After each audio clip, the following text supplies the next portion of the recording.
ഇങ്ങനെയൊക്കെയാണ് ഈ പറയുന്നത്. ശരിയല്ലേ പറഞ്ഞത്? ആ എവിടെ പറയണ്ട പറയണ്ട.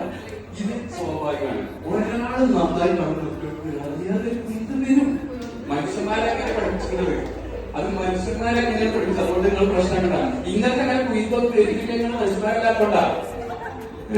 സ്വാഭാവികമാണ്. അപ്പൊ അതുകൊണ്ട് ഡീമോട്ടിവേഷൻ ആർക്കെങ്കിലും കൊടുക്കാൻ കഴിക്കും. ഇത് സുനിത മേഡം നിങ്ങൾ ഒന്നുകൂടി അഭിനന്ദിക്കുകയാണ്. അപ്പൊ നിങ്ങൾ ആരെങ്കിലും ഡീമോട്ടിവേറ്റ് ചെയ്യുകയാണെങ്കിൽ നിങ്ങൾ അപ്പൊ പറഞ്ഞാൽ മതി, മനസ്സിൽ ക്യാൻസർ ക്യാൻസർ ക്യാൻസർ. മനസ്സിൽ ഉറക്കെ പറഞ്ഞാൽ വലിയ ക്യാൻസർ. അത് പ്രത്യേകം ശ്രദ്ധിക്കണം.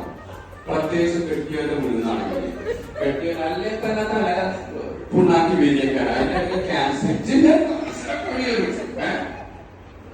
പറയാൻ പറ്റും. ഇത് സൈക്കോളജിക്കൽ ട്രീറ്റ്മെന്റ്.